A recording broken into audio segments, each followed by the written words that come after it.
So I just watched the new LEGO movie, and I wanted to make this entire video stop motion animated. I thought it would be funny because, you know, I'm reviewing a LEGO movie, but then I realized that 1, I'm not very good at stop motion, and 2, this video would take like 6 months to come out. So I guess we're going back to the boring old JPEG. Well, now this feels kinda anticlimactic. That's better. Guys, I've watched a lot of animated movies in the last year, but this one probably takes the cake for being the weirdest one. Which is saying a lot, because I watched Megamind vs. the Doom Syndicate this year. Okay, but this movie is weird for completely different reasons. And I mean that in a good way. Unlike Megamind 2 or Despicable Me 4, it didn't take 20 years off of my lifespan. Okay, for some context, I am a huge LEGO fan. I'm also a really big movie fan, so you can bet that I was there day one when the first LEGO movie came out. It's honestly still probably one of my favorite movies of all time. After the LEGO movie, we got the LEGO Batman movie, which I also love. Who always pays their taxes? Not Batman. Followed by the LEGO Ninjago movie, which I maintain is still a funny movie. It's just not a very good one. You ruined my life. How could I ruin your life? I wasn't even there. And then we got the second LEGO movie, which honestly is probably my least favorite just because it's a little bit disappointing compared to the first one. So yeah, the LEGO movies kinda progressively got worse as they came out, and I don't really think that's a super hot take. Maybe some people like the second movie more than the LEGO Ninjago movie, but either way, I think it's safe to say that one of the reasons that we haven't seen a LEGO movie and why Warner Brothers didn't renew the license is because the movies were seeing diminishing returns and the quality was just kinda not there. When I heard rumors that we were getting a new LEGO movie, I felt like enough time had passed that the LEGO group maybe had gotten their mojo back together. It made all the sense in the world to come out with another sequel. And then I learned that the new LEGO movie would be a documentary biopic about Pharrell Williams. That kinda caught me off guard. I assumed that it would be similar to the other LEGO movies in the sense that it would be lighthearted and fun. When you walk into a LEGO movie, you kind of have a certain expectation. The film is gonna look really neat, and there's gonna be a lot of funny visual humor, and it might be kinda meta at times. And on those fronts, I think Piece by Piece delivered. It definitely has a lot of heart and passion put into it like the other LEGO films. The biggest real difference between this film and the other ones that preceded it is the fact that it's a documentary. The film does tell a story, but the story is basically narrated by Pharrell and his friends and family, so you have voice clips or different people being interviewed all throughout the film. I'd say that it works well enough, but I would be lying if I didn't say that part of me wished that they had just gone one step further and turned it into a straight up movie. This might just be me, but the documentary format made it a little difficult to fully get into the story. I guess I just wanted the emotional moments to hit a little harder than they did. I will say that I do understand why they didn't go the standard movie route. It is really fun to see and hear interviews with actual famous musicians and producers and see their little LEGO minifigure on the screen.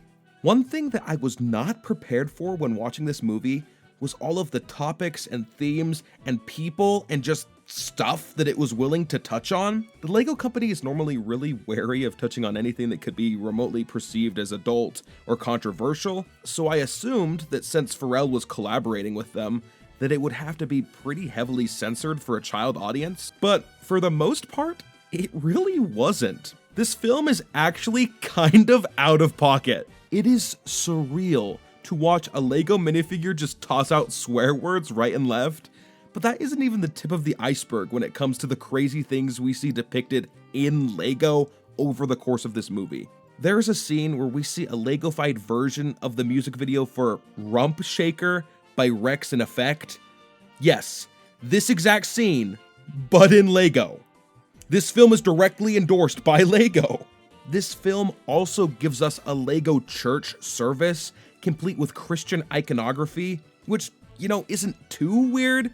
Plenty of media features Christian symbolism, but it is kinda crazy when you realize that this is the LEGO company, a company which famously avoids topics like religion. Like, before this film came out, the closest things you could get to LEGO depicting religion is the Ark of the Covenant in LEGO Indiana Jones the video game. Or that one time where portraits of both Jesus And Joseph Smith made an appearance in LEGO Batman, the video game? Don't ask me, I have no idea. You might be thinking, okay, well that has to be it. Surely the LEGO company would be too scared to push the envelope any further. Well, if you're thinking that, you'd be wrong, because this film gives us a scene with Snoop Dogg surrounded by a bunch of gang members in a foggy room. They don't explicitly say what the fog is, but come on. Actually, I guess they do say what the fog is. They have a guy holding a bottle labeled PG spray, which I thought was kind of funny. Either way, we all know what it really is. Folks, we got high Legos before GTA 6. Towards the end of the film, we get a scene portraying the civil unrest taking place in the United States. Yes, you heard me right. LEGO civil unrest. Like, this film does not shy away from showing implied LEGO police brutality and LEGO Black Lives Matter. And on top of that, we also get LEGO Kendrick Lamar performing the song "We Gon' Be Alright." I think it's pretty cool they allowed Pharrell to tell his story without compromising on the parts of it that might be uncomfortable or challenging to an audience. Alright, LEGO company, perhaps I judged you too harshly, maybe you are chill. I mean, you're still a huge corporation who charges way too much for their products, so I can't give you too much credit, but I will give you this W. So yeah, the film really surprised me. In a good way. Is it off the walls insane with all of the crazy references and wild topics it's willing to cover? Yes. Was it fairly entertaining throughout its entire runtime? Absolutely. Did it occasionally feel a little cheesy and a tiny bit self-indulgent at times? Maybe a little.